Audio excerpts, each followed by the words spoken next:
na talagang tumatak sa'yo at hindi mo makakalimutan? Meron ba, nung nilaglag kami lahat ni Kuya Jano na hindi kami nagre-reply. Ay, wow! Pwede ba natin ano yan, atin pa kung paano kayo nilaglag?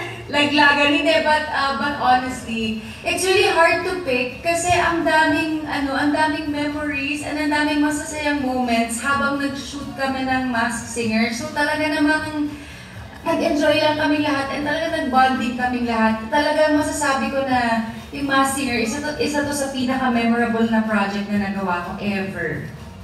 Oh, that's amazing. That sounds really nice. And I'm very excited because, syempre, being the Masked Singers, you don't know who's behind the mask and all. But with that being said, do you also have a favorite Masked Singer without revealing who the person is behind that? But just the character. Do you have a favorite one? Ako, marami akong gusto kasi lahat sila sobrang galing. Pero ang pinaka-tumatak kasi talaga sa akin sa lahat is si Foxtastic Samurai.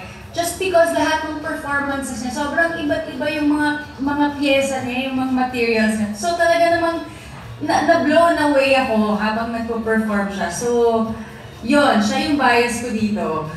And was it who you expected it to be, the person behind the mask? Yes! So, it was! Okay, so nahulaan mo in a way. Yeah! Wow! Actually, kaya siya yung favorite ko kasi siya lang yung nahulaan ko ng drama.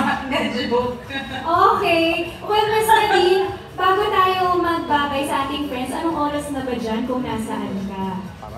11:40 p.m. Best time na ba?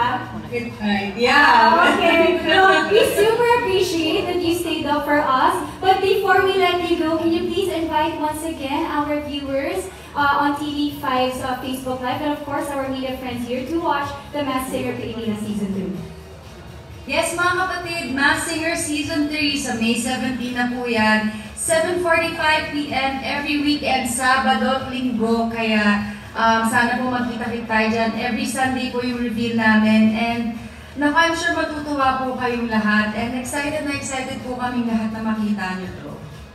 Ayan, once again,